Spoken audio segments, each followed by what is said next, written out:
Salut à tous, bienvenue dans ce nouvel épisode du podcast. Dis-moi Lily, t'as déjà entendu un Français dire « On se voit cet après-midi devant la fac avec les potes » et t'as juste compris le mot « avec » ? Grave. Parce qu'en France, on adore raccourcir les mots. C'est plus rapide, plus cool, plus à la parisienne. Mais pour les apprenants, c'est un cauchemar. Tu cherches dans ton dictionnaire « après-midi », il n'y a rien. Alors aujourd'hui, on va t'aider à décoder ce français raccourci. Les vrais mots, leur signification et surtout, comment les utiliser toi-même pour parler comme un natif. Installe-toi bien, prépare tes oreilles et ton carnet de vocabulaire, parce que tu vas apprendre des pépites qu'on ne t'enseigne jamais à l'école. Tu sais ce qui m'a toujours fait rire avec les Français? C'est leur obsession à raccourcir absolument tout. On pourrait dire « Je vais à l'université cet après-midi avec mes amis pour une réunion importante ». Mais non, on dit juste « Je vais à la fac cet après-midi avec les potes pour une réu ». Et bam, 15 mots qui deviennent 7. Mais carrément. Et le pire, c'est que si tu ne connais pas ces formes raccourcies, t'as l'impression d'écouter une autre langue. Je me souviens, la première fois qu'un pote m'a dit « Ramène ton ordi pour la réu », j'ai bloqué. Je pensais qu'on allait faire de la mécanique, pas une réunion. Ah, c'est vrai. Donc on va vous faire un petit tour des raccourcis les plus fréquents dans le français du quotidien. Et croyez-nous, ceux-là, vous allez les entendre partout. Allez, on commence facile. Premier mot, après-midi. C'est la version courte de après-midi. Super classique. Genre, on se voit cet après-midi? Tu veux qu'on se voit cet après-midi? Et en général, c'est utilisé dans un ton assez détendu. Un peu comme si tu disais « plus tard dans la journée, tranquillou ».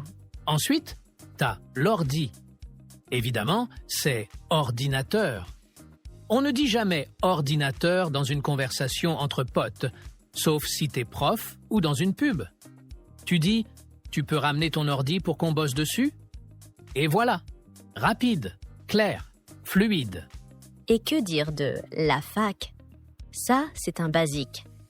Face égale faculté, donc l'université. Si tu dis « je vais à l'université », c'est grammaticalement parfait, mais hyper scolaire. En vrai, on dit « demain, j'ai cours à la fac ».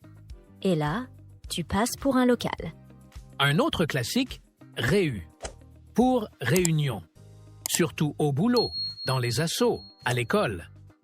Il y a une réu à 10 heures avec le chef. Tu veux être fluide? Dis pas réunion, dis réu. Et enfin, un mot qu'on adore, les fringues.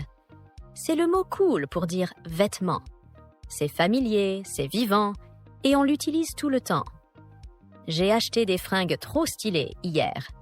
Tu peux aussi entendre « T'as vu mes fringues ?» Elles déchirent. Allez, petit dialogue pour voir si vous suivez. Vas-y! T'as pris ton ordi pour la réu de cet après-midi? Grave. Et j'ai mis mes nouvelles fringues. T'as vu? Et voilà, une phrase ultra simple, 100% française, mais que t'aurais jamais entendue comme ça dans un livre. Donc, retiens bien. Après-midi, ordi, fac, réu, fringues. 5 petits mots qui vont te faire gagner du temps et te faire sonner plus naturel. Et crois-moi, les Français adorent quand tu utilises leur façon de parler. Ça montre que tu captes vraiment le langage de la vraie vie. Tu sais ce que j'adore dans le français parlé? C'est la façon dont on transforme des mots sérieux ou longs en petits mots ultra détendus. Genre « boulot » au lieu de « travail ». C'est simple, rapide, et tout le monde comprend. Même les enfants disent ça. Et attention, c'est pas juste pour faire stylé. Ces mots sont partout dans les conversations de tous les jours. Si tu ne les captes pas, tu vas te sentir largué. Grave. Et c'est pareil pour rencard. Le premier jour où j'ai entendu une pote dire « j'ai un rencard ce soir », j'ai cru qu'elle avait une réunion ou un rendez-vous chez le médecin. En fait, c'était un date amoureux. On dit pas « rendez-vous galant », trop formel. On dit « rencard », point barre. Et puis il y a « pote ». Si t'entends quelqu'un dire « j'ai des potes qui viennent ce week-end », Faut pas paniquer. Ça veut juste dire ami, mais version chill. Ami, ça fait très poétique. Pote, c'est pour tous les jours. Et on continue avec mec pour dire garçon ou petit copain et nana pour fille ou petite copine. Tu peux entendre mon mec, ta nana. Super courant à Paris comme à Marseille. Oui, et puis, un classique des vacances françaises, colo. C'est le diminutif de colonie de vacances. Si un Français te dit « Quand j'étais petit, j'allais en colo tous les étés », il parle de ces camps de vacances organisés avec des animateurs, souvent à la montagne ou à la mer. Rien à voir avec la couleur, hein? Haha. D'ailleurs, tu te rappelles quand j'étais arrivée en France, la première fois qu'une collègue m'a dit « Ce week-end, mon mec m'emmène en rencard. J'ai trop le seum parce que je bosse le lendemain. » J'ai rien compris. J'étais là, genre « Mec? Seum question Marc Rancard ?» On aurait dit une autre langue. Mais maintenant, tu maîtrises. Tiens, mini-scène du quotidien, juste pour s'entraîner un peu. Lily. Mon mec m'a emmené à un rencard hier. Trop stylé. Et t'as pas zappé ton boulot ce matin? Si, j'étais en retard. Mais bon, c'était pour la bonne cause.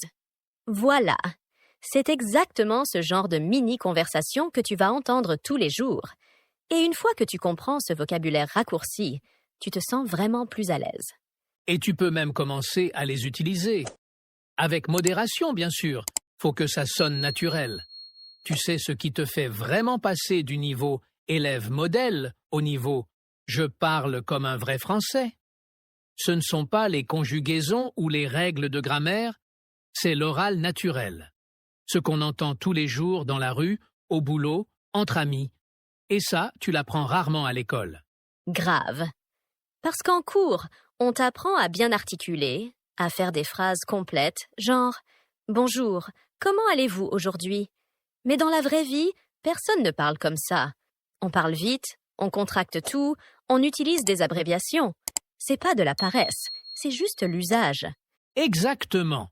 Par exemple, au lieu de dire « Ne t'inquiète pas, tout ira bien », on entend souvent « T'inquiète, ça va le faire ». Allez, mini-jeu. On fait une version longue, puis on donne la version langue de la rue. Prêt? Ne t'inquiète pas, tout ira bien. T'inquiète, ça va le faire. Pas mal. À moi, est-ce qu'on se recontacte plus tard? On se capte. Tu vois? 2 fois plus court, 2 fois plus cool. Haha. Encore un. Est-ce que tout va bien pour toi aujourd'hui? Ça roule. Et bim, c'est plié. Et mon préféré? Ce problème est vraiment pénible. Je trouve ça lourd. C'est relou. Un mot et toute l'émotion est là. Mais attention, ces formes orales, elles ne sont pas forcément à utiliser dans un entretien d'embauche. Hein? C'est pour un usage détendu, entre amis, dans un cadre informel. Et si t'as envie de parler comme les natifs, il faut t'y exposer.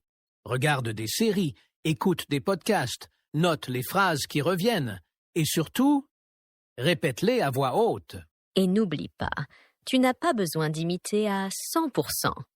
Même juste comprendre ces phrases, ça te fait sentir plus à l'aise. Et petit à petit, tu vas les intégrer sans t'en rendre compte. Alors, t'inquiète, ça va le faire. Alors, tu vois? Peut-être que tu avais déjà entendu ces mots, mais maintenant tu les maîtrises. Tu sais non seulement ce qu'ils veulent dire, mais aussi comment les sortir au bon moment, avec le bon ton. Et ça, c'est ce qui fait toute la différence quand tu parles avec des natifs. Allez, petit récap rapide pour ancrer tout ça. Aprèm, ordi, réu, fringue, boulot, rencard, pote, t'inquiète, ça roule, on se capte. Ce sont des mots que tu entends tous les jours ici en France. Et maintenant, toi aussi, tu peux les utiliser naturellement. Dis-nous en commentaire, c'est lequel que tu connaissais déjà? Et surtout, lequel tu vas glisser dans ta prochaine conversation? On veut savoir. Et si cet épisode t'a aidé ou t'a fait sourire, pense à liker, t'abonner et à le partager à un pote. Ou à ton prof qui parle encore un peu trop comme dans un manuel. Merci d'avoir été là avec nous. Continue à écouter, à parler, à tester et surtout à kiffer ton apprentissage du français. À très bientôt. Ciao tout le monde.